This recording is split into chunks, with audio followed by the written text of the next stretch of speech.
5 seconds. Sir, it has been brought to our notice that there had been concealment of surplus lands. We are making efforts to locate where concealment had been there.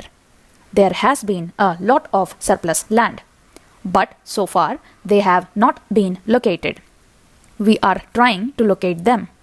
For instance, in this draft plan in para 69, it has been stated the situation needs to be rectified so that the true surpluses may be identified and redistributed within a definite time period with a renewed determination. It has therefore been proposed that the process of correcting land records and redistributing all the true surplus be completed within 5 years. This is what we have been striving for. Not only this, in some states, even the land records are not up to date. In some areas, they are not even available. Therefore, we are also trying to bring the land records up to date. Land records are now being updated and proper entries are being made. Now, there are tenants who have land, but they are not being regarded as tenants. Therefore, they do not have any rights. Unless they are regarded as tenants of the land, they would not have any rights. Land records are being updated, and this effort is being made in almost all the states.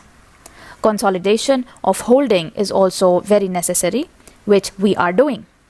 Sir, as you know very well, holdings in this country are very small, and these holdings are also at different places.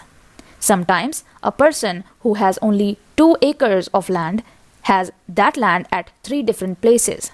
He cannot improve the land at all. We are trying to have consolidation. We are encouraging consolidation in states which are willing to take it up. Then the land which is declared surplus is of a very poor quality. All of us know when somebody is asked to declare his surplus area, he will declare the worst possible area that he has. So, only the worst possible areas have been declared as surplus. Some of them are not even cultivable. We are trying that these areas should be improved, because if they are not improved, the poor farmer to whom this land is allocated would not benefit. Sir, rural development also has been a great emphasis in this plan, and it will be apparent from the allocation made in this behalf. For example, so far for rural power, they had not made enough provision in the earlier plans, and that is why for agricultural sector, power is simply not available in some areas.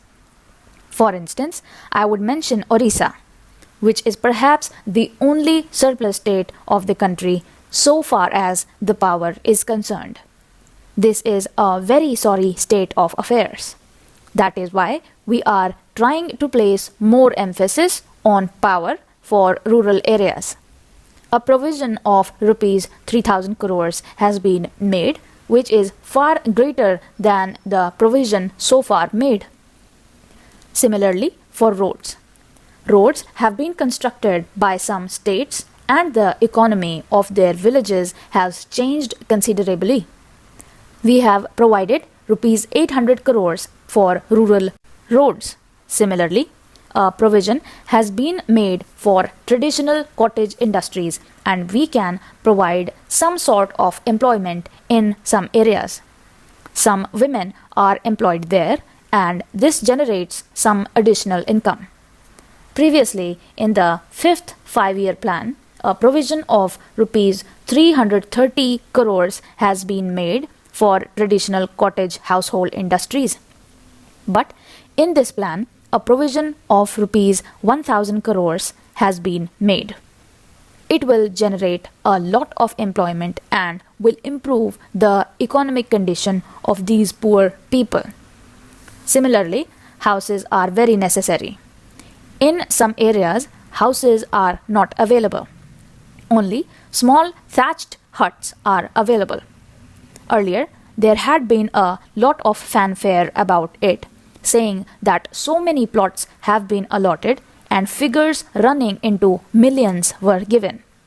But there were not sufficient allocations for housing. Only rupees 55 crores had been provided in the fifth 5-year plan. This is a very insignificant figure. So far as rural housing is concerned, we have provided rupees 500 crores, 10 times more. This is thus a big leap we are taking for rural development. It is very necessary for a person to have a house to live in at least. For hilly and tribal areas, rupees 800 crores have been provided separately.